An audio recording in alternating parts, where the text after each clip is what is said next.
d'influence dont la théorie est traitée en fait dans le traité de génie civil 1, sauf erreur chapitre 12, concerne en fait la valeur d'un moment en fonction d'une charge mobile.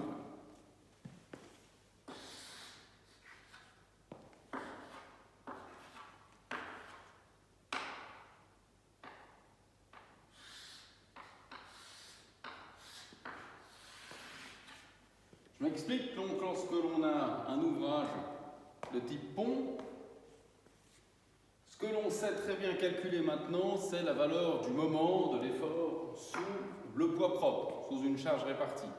Ou bien, si je positionne un camion, par exemple, à cet endroit-là, eh ben, il faut deviner, pas diagramme des moments, quel va être le moment maximal dans toute la structure. Donc, en l'occurrence ici, maintenant, vous savez très bien que le diagramme des moments, il va ressembler à quelque chose de ce style, et on peut dire la section la plus sollicitée sous mon camion qui se trouve positionné ici, elle est là, c'est la valeur du moment maximal, donc je peux dimensionner la poutre, le pont, la structure, si je prends une poutre continue, dimensionner cette section principale ici, et puis mettre la même section partout, il n'y a pas de problème. Maintenant, une ligne d'influence, elle va concerner en fait typiquement le trafic que l'on a sur un ouvrage, dû à un pont, dû à un camion, à un train ou autre. C'est-à-dire, par exemple, lorsqu'on va voir une poutre sur 4 appuis,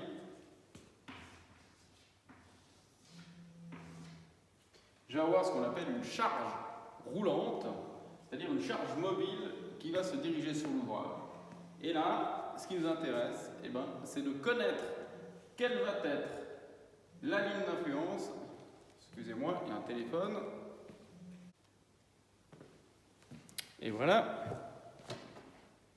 Je disais que là, ce qui nous intéresse, c'est de déterminer quelle va être la section en fait la plus importante.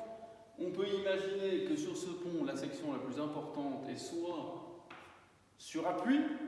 On voit souvent qu'on a besoin de beaucoup de matière pour mettre sur appui. Si vous vous souvenez de la forme des ponts arches, c'est là qu'on a le plus de matière. Ou à mi-travé.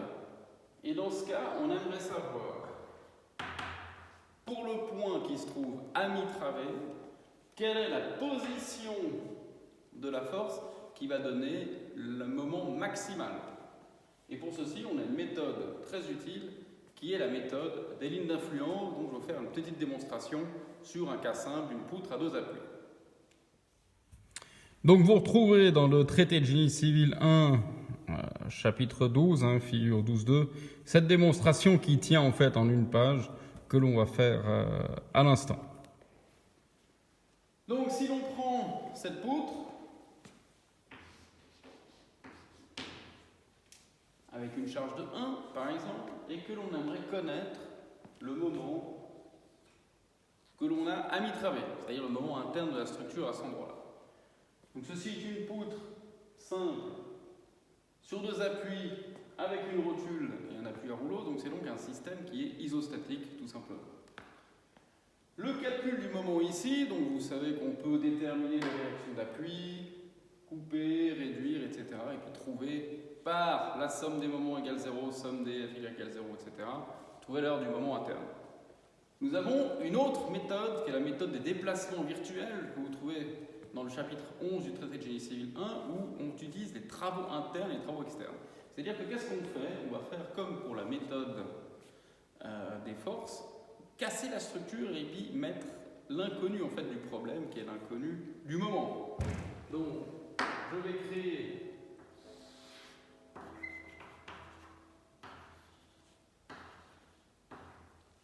tout simplement une rotule à cet endroit-là et y mettre la force M du moment que je cherche, le moment interne de la structure. Donc là, je crée un mécanisme. Comme j'écris une rotule, le système peut s'effondrer, mais comme je remets la valeur du moment, du coup, je vais garantir l'équilibre. Et je fais maintenant tout simplement travailler cette structure, c'est-à-dire que je vais créer une rotation virtuelle delta θ à cet endroit-là. Pour ceci, j'utilise donc les concepts de petit déplacement. Je vais donc me retrouver avec ce type de déformé, donc là c'est un mécanisme, ce type de déformé là, et on voit que mon moment m va travailler en fait sur un angle delta θ, un angle virtuel, et que ma force externe va aussi travailler sur ce déplacement dv. Je peux donc écrire que dans ce mécanisme-là, aussi bien mes charges externes que ma force interne ont chacune travaillé. Donc j'ai le travail des forces intérieures qui est égal au travail des forces extérieures. Donc le delta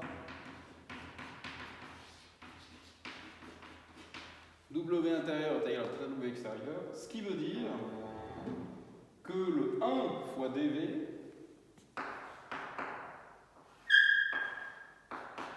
va être égal au moment fois delta θ. Et comme c'est le moment qui m'intéresse, je donc tout simplement peux dire que le moment m va être égal au dv sur dθ. Et là, évidemment, comme on l'a vu pour toutes les méthodes, on pose ce delta θ est égal à 1 et j'ai mon moment, en fait, m, qui vaut tout simplement la valeur du déplacement sous la force 1. Et maintenant, ce qu'on pourrait dire, c'est que, en fait, cette équation m dv est indépendante du positionnement de la force, et on voit que, tout simplement, la valeur du moment interne de ma structure vaut le déplacement de chaque point de la structure. C'est-à-dire que si je veux trouver la valeur du moment m, si ma force se trouve à cet endroit-là, et bien le moment m vaut 0. C'est normal, si ma force est sur l'appui, je n'ai pas de moment ici. Si la force se trouve positionnée ici, la valeur de mon moment en S vaut cette distance-là. Je vois aussi que si ma force est positionnée ici, la valeur du moment à cet endroit-là vaut ce déplacement-là, qui est même inversé. Ça veut dire que c'est logique, si j'appuie ma force ici, je vais avoir une banane comme ceci, donc un moment positif. Par contre, si j'appuie ma force ici, je vais avoir une déformation dans l'autre sens. Et ceci est la définition même de la ligne d'influence du moment qui est égal, en fait, à la déformée sous le déplacement virtuel.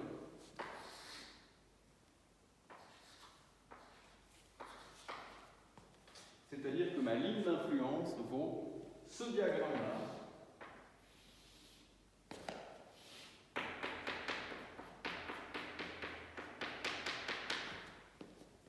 C'est-à-dire que là, j'ai la valeur du moment ici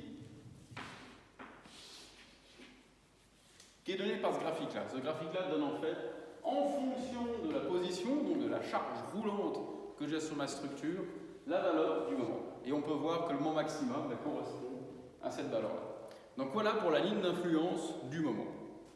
Il vous suffit maintenant de couper la structure, extérioriser ce moment et de dessiner le mécanisme correspondant.